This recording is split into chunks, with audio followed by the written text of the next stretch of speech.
The big picture with RK में हमारे साथ जुड़ गए हैं आईबीसी 24 के editor in chief Ravikant Mittal ji. Ravi sir, जिस तरीके से प्रधानमंत्री मोदी ने एक नई परंपरा, एक नई परिपाटी शुरू की है 2014 से अब तक, सभी का अनुमान इस बारे में पहले ही लगना शुरू हो जाता है कि अब की बार मोदी जी ध्यान जरूर लगाएंगे तो कहां वे जाएंगे। प्रधानमंत्री जी ने अब की बार ध्यान के लिए जो स्थान चुना वो कन्याकुमारी और विवेकानंद रॉक को चुना। यही क्यों चुना, ये सवाल सबके जहन में और सबकी अपनी अपनी व्याख्या है।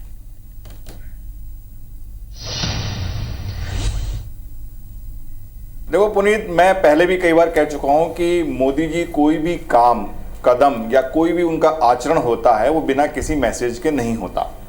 और इस बार इस एकदम आखिरी दिन जो चुनाव प्रचार का है, उसके बाद अगले 48 घंटे उनका कन्याकुमारी के जो विवेकानंद रॉक मेमोरियल है वहां पर जाकर ध्यान करने का फैसला करना भी कोई ना कोई बड़ा संदेश उसमें छुपा हुआ है। मैं पहले आपको ये बताऊं कि उसमें क्या संदेश छुपे हुए हैं। मैं दर्शकों को अपने ये बताना चाहता हूं कि ये मोदी जी का एक पैटर्न रहा है। अगर हम 2014 में देखें, जब मोदी पहली बार राष्ट्रीय स्तर पर चुनाव लड़ रहे थे, तो वो अपने जब आखिरी दिन था प्रचार का, उसके बाद वो महाराष्ट्र के प्रतापगढ़ में शिवाजी महाराज के जो वहाँ पर मेमोरियल है वहाँ गए थे और उन्होंने वहाँ पर अपने श्रद्धा सुमन अर्पित किए थे। क्यों किए थे? क्योंकि मोदी पहली बार चुनाव लड़ रहे थे और प्रतापगढ़ वही जगह है जहाँ पर शिवाजी महाराज ने अफजल खान को मौत के घाट उतारकर पहली बार मराठा साम्राज्य की गद्दी संभाली थी और उसको उन्होंने नाम दिया था हिंदवी स्वराज। हिंदू से जुड़ा हुआ हिंदवी स्वराज। शिवाजी महाराज माने भी जाते हैं हिंदुओं के बड़े, हम उनको पूछते हैं। तो ये और मोदी जी का भी वो पहला चुनाव प्रचार था और पहली बार उनको प्रधानमंत्री बनने का एक था कि वो बन जाएंगे, तो ये बड़ा एक कनेक्शन था। अब 2019 देखिए, 2019 में हमको अभी तक सबकी स्मृति में वो, और आज तो दिन भर हमने चलाई भी है कि वो केदारनाथ में एक गुफा में जाकर उन्होंने 15 घंटे का एकांतवास किया था।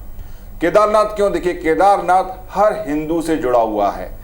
इस बार तो वहां पर इतनी भीड़ है कि प्रशासन को रोकना पड़ा कि केदारनाथ में दर्शन उनको राशन करने पड़े, कंट्रोल करने पड़े। तो केदारनाथ सबसे जुड़ा हुआ है, भगवान शिव सबसे जुड़े हुए हैं। उन्होंने वहां जाकर एकांतवास किया, अपने हिंदू वोटरों को साधा।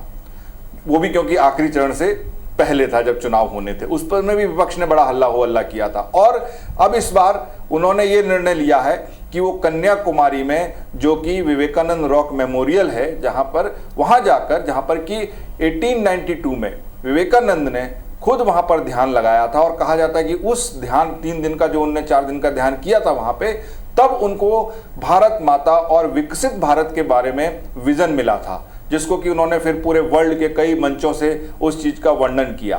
तो उस जगह जाकर उनका ध्यान करना, इसके पीछे क्या संकेत हो सकते हैं? तो ये बड़ा इंटरेस्टिंग है। देखिए पुनीत, अब क्या है कि अब आप उसका पूरा एक वो समझिए कि विवेकानंद का ही रॉक मेमोरियल क्यों, ये जगह वो भी है जहां पर कन्याकुमारी का क्यों नाम है इसका, क्योंकि वहां पर एक कन्या अम्मा का एक मंदिर है जो को पार्वती भी माना जाता है। उन्होंने एक पैर पर खड़े होके तपस्या की थी भगवान शिव के लिए। तो हिंदुओं का भी ध्यान है, विवेकानंद भी हिंदुओं के बहुत बड़े संत माने जाते हैं। तो पहला मैं बताऊं कि क्यों उन्होंने ये चुना।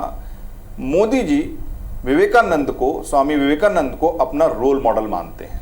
अगर आप उनके कई पुराने भाषण सुन लीजिए, इंटरव्यू सुन लीजिए या बातचीत सुन लीजिए, वो लगातार विवेकानंद जी के बारे में बात करते हैं, उनके विचारों से वो प्रभावित हैं और उनके जो विचार रहे, जो उनकी सोच रही, उसका वो अनुसरण अपने जीवन में करते हैं, ऐसा मोदी जी का लगातार कहना है।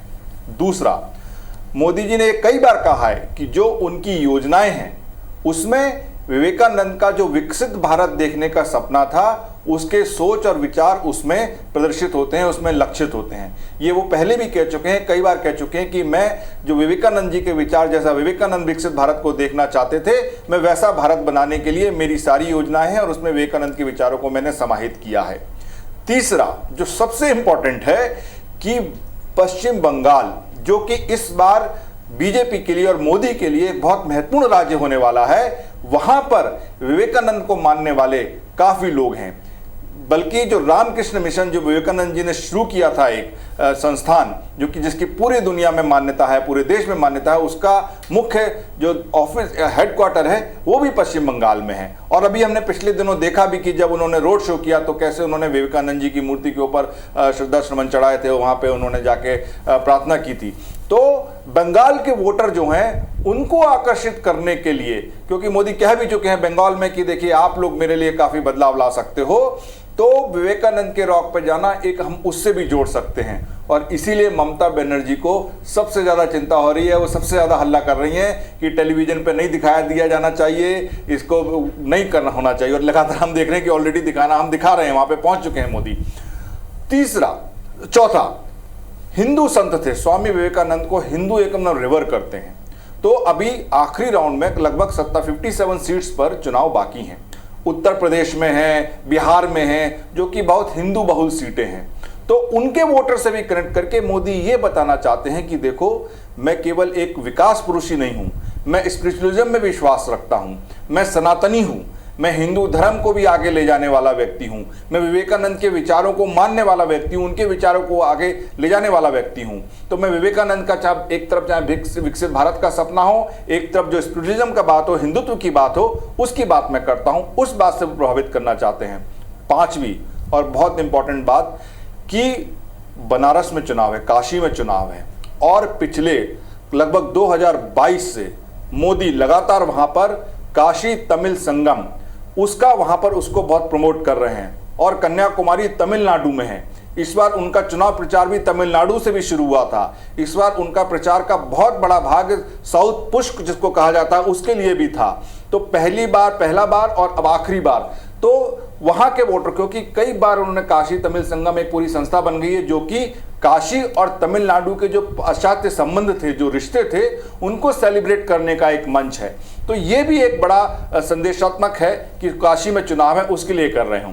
तो बस अब ये सारे संदेश हैं जो हम जिससे एनालाइज कर सकते हैं। मेरे हिसाब से इस वजह से मोदी ने ये चुना है। और सही बात है कि अगर वो चुना है तो विपक्षी पार्टियों को मिर्ची लगना स्वाभाविक ही है।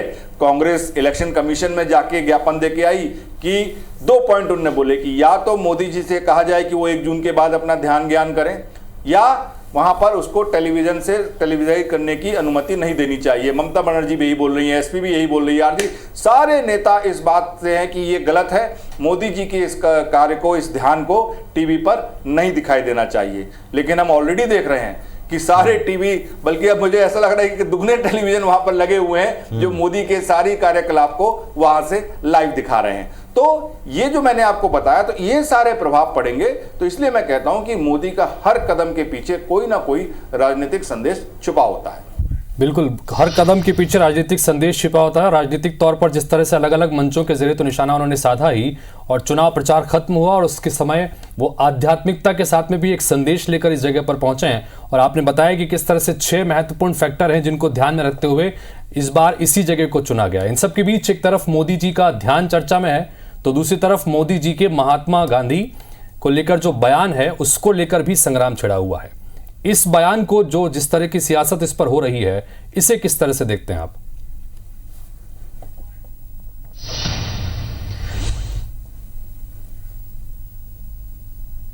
हितेश, मोदी जी का यह बयान सेल्फ गोल है। मैं इसको बिल्कुल ये मानता हूं, क्योंकि गांधी जी एक विचार हैं, वो किसी फिल्म के मोहताज नहीं है।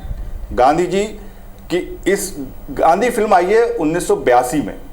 गांधी जी उससे पहले भी पूरे दुनिया के लिए एक विचारक थे, उनके विचारों को सब मानते थे। और मोदी ने जो अपने कथन में जिन महापुरुषों का नाम लिया है, मार्टिन लूथर किंग जूनियर और नेल्सन मंडेला, ये तो खुद गांधी जी के विचारों से प्रभावित थे, उनसे इंस्पायर्ड थे। कई उनके कथन, कई ऐसी चीजें हैं जिसमें उन्होंने गांधी जी को अपना आदर्श माना है।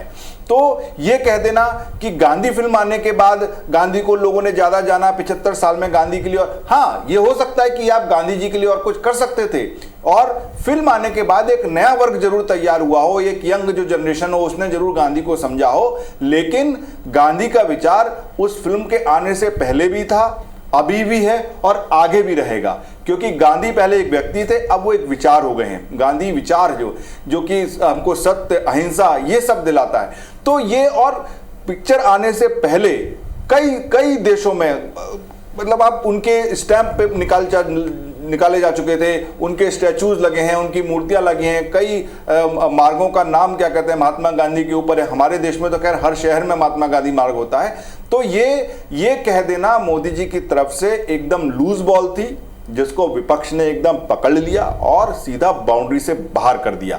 क्योंकि राहुल गांधी ने एक पूरा वीडियो बना के गांधी का जो 11 मूर्ति जो बना हुआ है, जो उनका मार्च है, उसके ऊपर उन्होंने पूरा एक वीडियो बनाया, सब बड़े बड़े नेताओं ने किया।